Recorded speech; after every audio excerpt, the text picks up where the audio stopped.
Welcome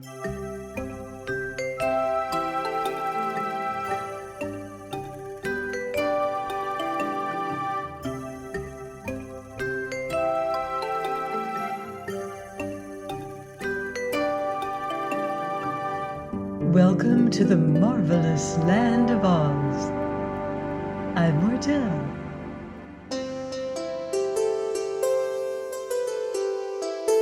Reading The Patchwork Girl of Oz by L. Frank Baum.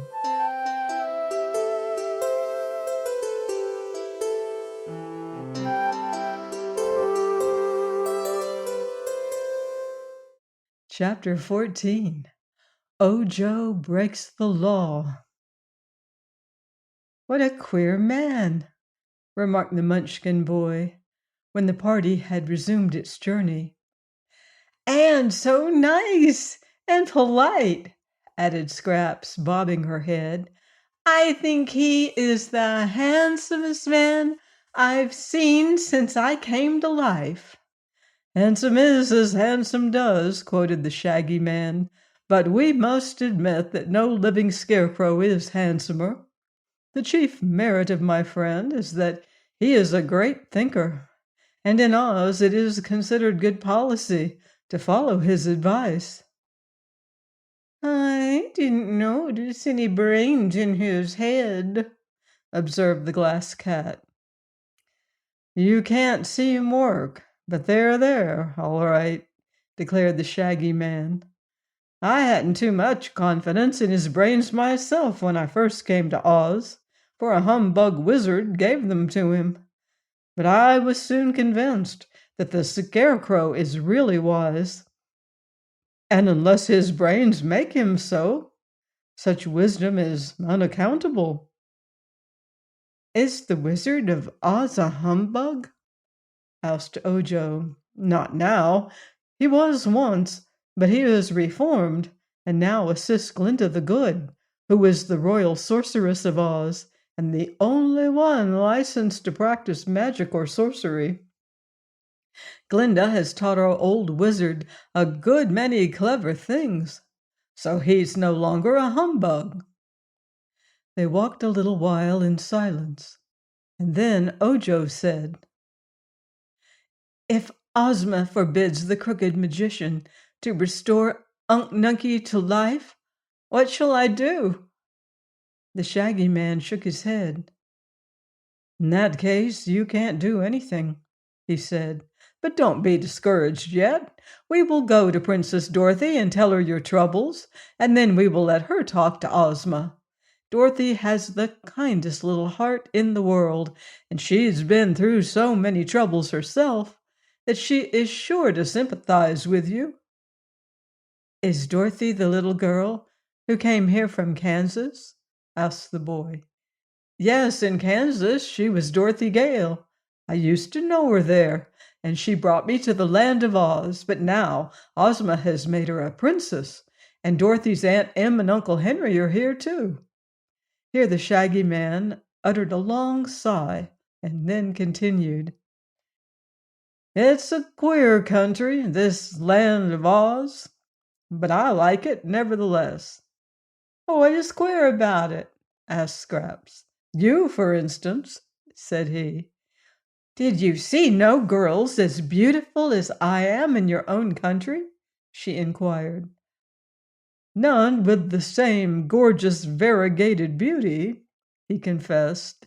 "In America, a girl stuffed with cotton wouldn't be alive, nor would anyone think of making a girl out of a patchwork quilt."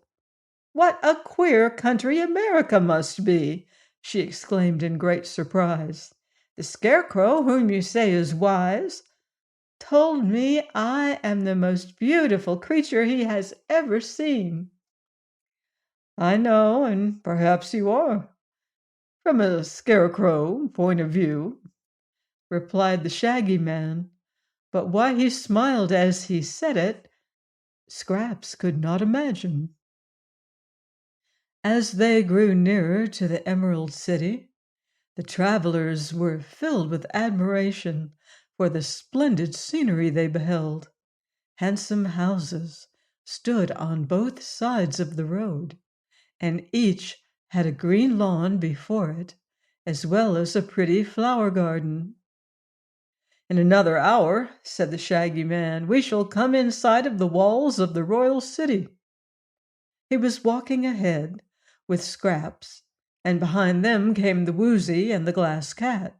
Ojo had lagged behind, for in spite of the warnings he had received, the boy's eyes were fastened on the clover that bordered the road of yellow bricks, and he was eager to discover if such a thing as a six-leaved clover really existed.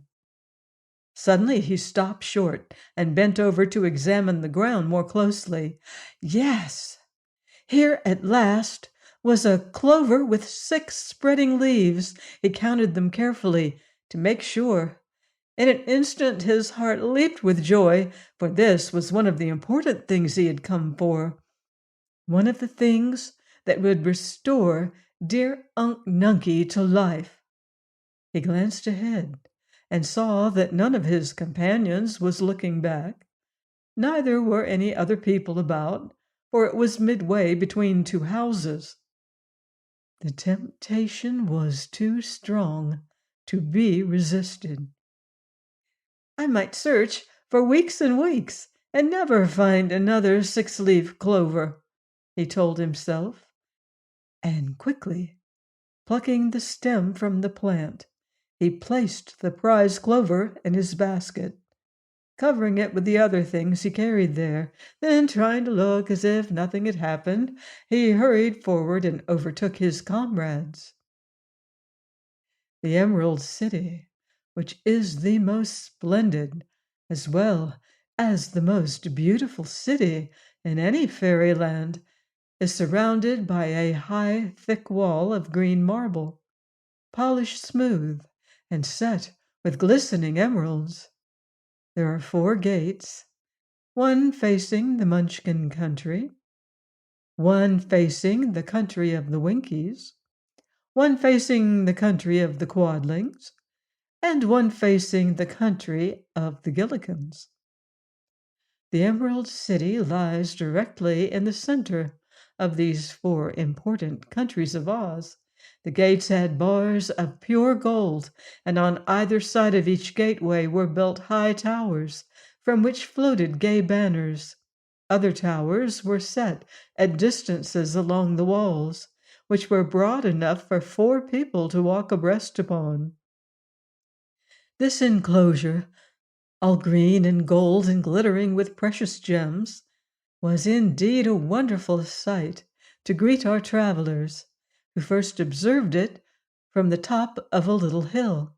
But beyond the wall was the vast city it surrounded, and hundreds of jeweled spires, domes, and minarets, flaunting flags and banners, reared their crests far above the towers of the gateways.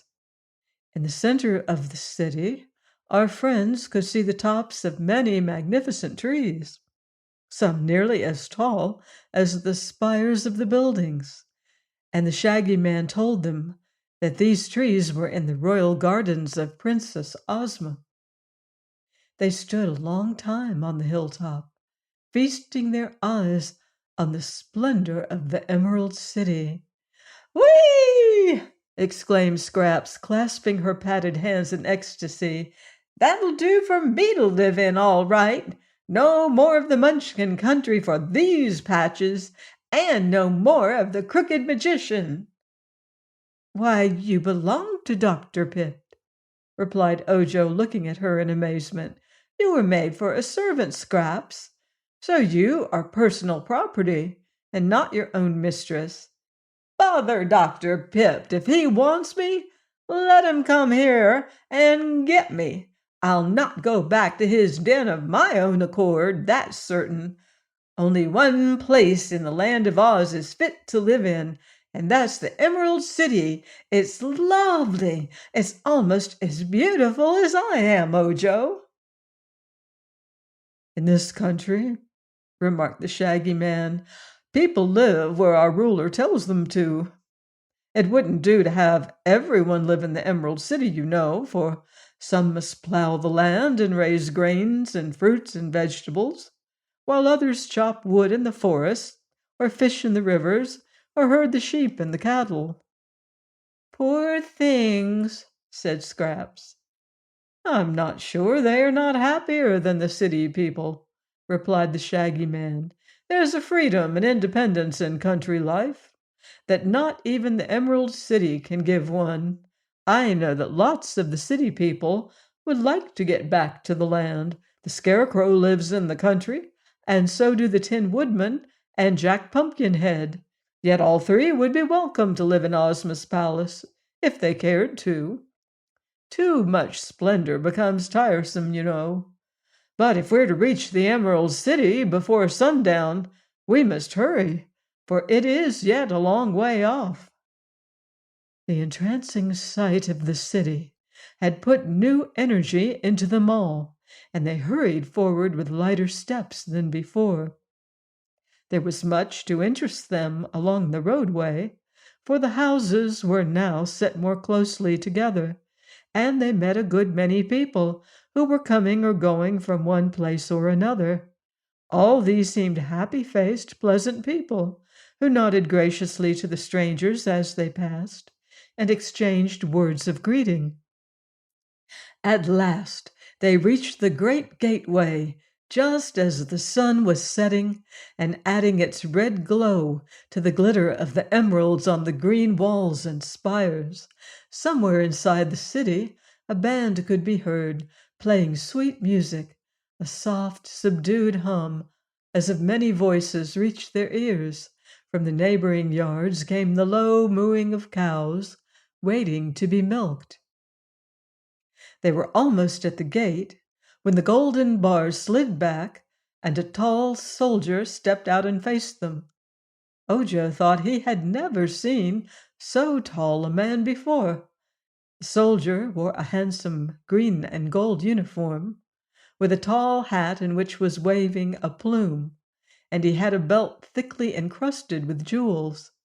But the most peculiar thing about him was his long green beard, which fell far below his waist, and perhaps made him seem taller than he really was. "Halt!" said the soldier with the green whiskers, not in a stern voice, but rather in a friendly tone. They halted before he spoke and stood looking at him. "Good evening, Colonel," said the Shaggy Man. "What's the news since I left? Anything important?"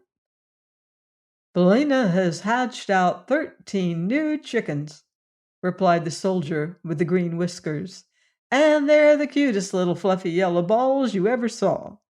The yellow hen is mighty proud of those children, I can tell you."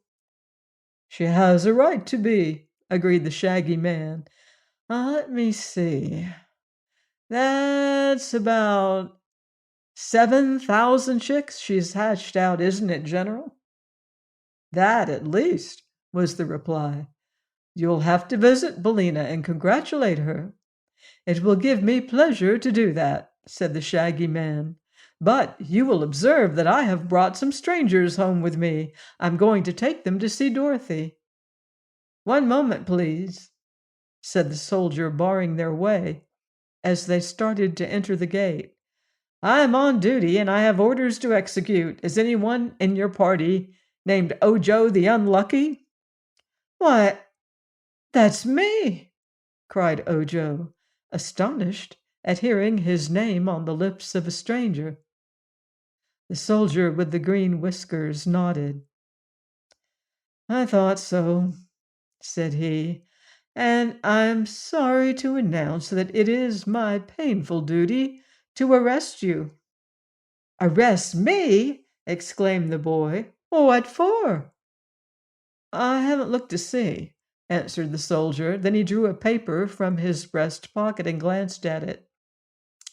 "Ah, yes. You are to be arrested for willfully breaking one of the laws of Oz." "Breaking a law?" said Scraps. "Nonsense, soldier, you're joking." "Not this time," returned the soldier with a sigh. My dear child, what are you, a rummage sale or a guess me quick? In me you behold the bodyguard of our gracious ruler Princess Ozma, as well as the royal army of Oz and the police force of the Emerald City. And only one man? Exclaimed the Patchwork Girl. Only one, and plenty enough. In my official positions, I've had nothing to do for a good many years, so long that I began to fear I was absolutely useless. Until today. An hour ago, I was called to the presence of Her Highness Ozma of Oz and told to arrest a boy named Ojo the Unlucky, who was journeying from the Munchkin country to the Emerald City and would arrive in a short time.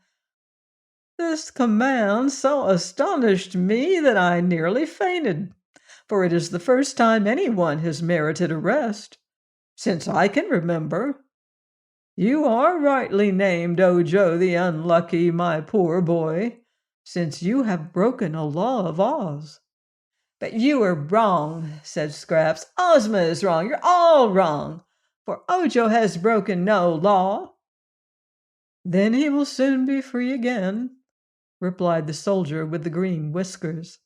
Anyone accused of a crime is given a fair trial by our ruler and has every chance to prove his innocence. But just now Ozma's orders must be obeyed.